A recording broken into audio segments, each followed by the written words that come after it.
Hello नमस्कार, मी माझ्या गोडताई आणि मैत्रिणींचं माझ्या यूट्यूब चॅनलमध्ये अगदी मनापासून स्वागत करते आणि आजच्या ब्लॉगला सुरुवात करते। तर मित्रमैत्रिणींनो, आजचा ब्लॉग आपला असा असणार आहे की आपण चाललेलो आहोत लोणीच्या यात्रेला। तर तिथे सखाराम महाराजांचं आपण दर्शन घेणार आहोत आणि काय काय शॉपिंग करणार आहोत, काय काय मजा करणार आहोत ते तुमच्याबरोबर सगळं मी शेअर करणार आहे। तर ब्लॉग कंटिन्यू करा। मोठा मुलगा, याचं नाव आहे श्रेयश आणि हा माझा छोटा मुलगा आहे, तर याचं नाव आहे प्रतीक आणि हे माझे मिस्टर आहेत। तर असं आमचं 14 जणांचं कुटुंब आहे, परिवार आहे। तर चला, बाकी गोष्टी आपण नंतर जसं जसं ब्लॉगमध्ये होईल तसं बोलूया। तर आता तिथलं मी तुमच्याबरोबर शेअर करेन, यात्रा कशी आहे, काय आहे, चला बघूया। तर ब्लॉग कंटिन्यू।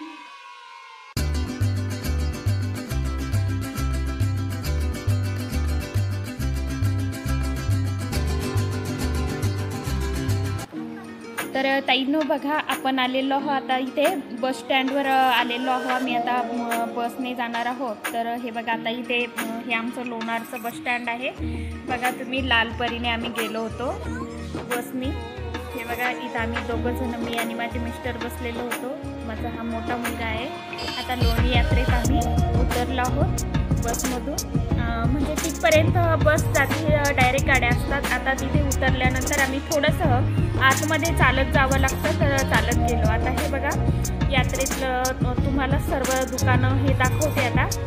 आणि हे बघा, आम्ही आता दर्शनासाठी चाललो आहोत तिकडे, कारण खूप गर्दी होती त्या दिवशी। हा बाहेर रथ आहे महाराजांच्या मठांच्या। या रथामध्ये स्वामींची म्हणजे मूर्ती हे होती।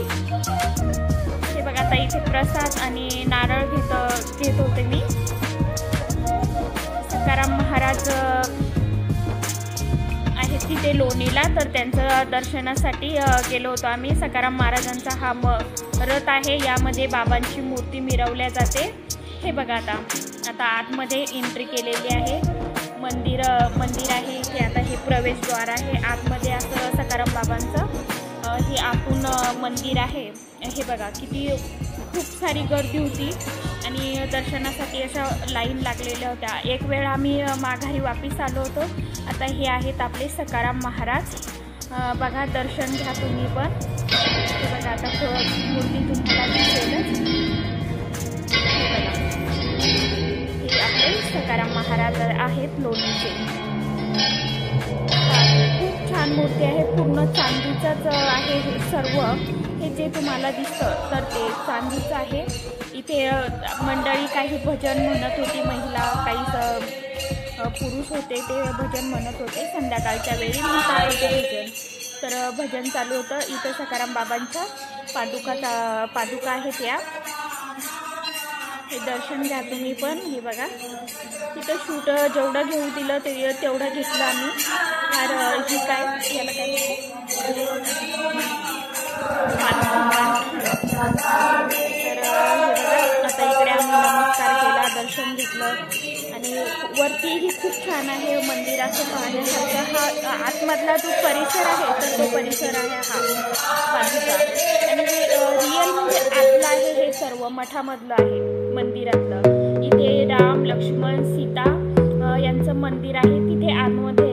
आता इकडे बाहेर जाण्यासाठी रस्ता आहे, पण तो तिकडनं लावून घेतलेला होता, लॉक लावलेलं होतं, कारण गर्दी खूप होती आणि गोंधळ जास्त होत होता।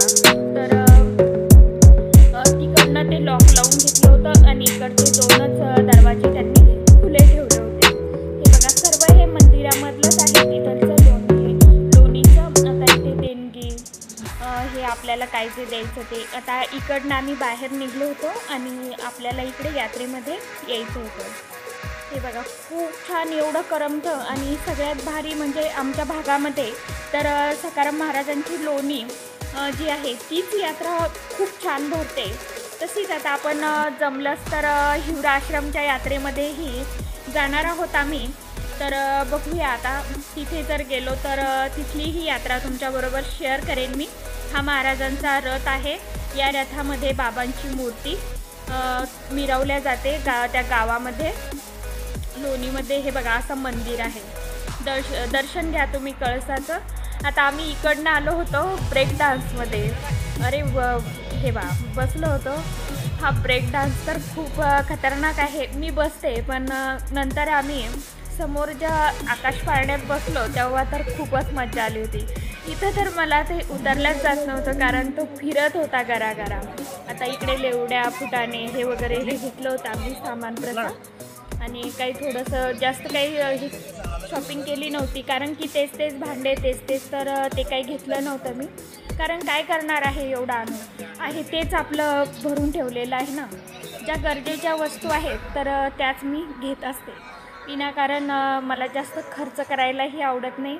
आता इथे आम्ही खात होतो दाबेली मुलं मी आणि मिस्टर दादा तुम्हाला दिसले नाही ते कारण त्यांच्या हातात मोबाईल होता. आता इकडे आम्ही चाललो आहोत आकाश पाळणा खेळायसाठी. तर आकाश पाळण्यामध्ये बसलो आम्ही. जाताना खूप खुशी होती परंतु त्यामध्ये बसल्यावर एवढी घाबरली आणि खूप म्हणजे खूप उंच होता तो पाळणा. तर मला वाटू लागलं की मी खाली उतरावं परंतु आता एकदा बसल्यावर काय ना. आणि धड तर मी मुलंही कोणासोबत म्हणजे त्यांना सोडू शकत नव्हते. मुलांतही जीव अडकला होता माझा आणि मलाही भीती वाटू लागली होती कारण माझे डोळे असे फिरू लागले होते कारण खूप म्हणजे खूप उंच होता. हे बघा नंतर पहिले 2 मिनटं भीती वाटली आणि नंतर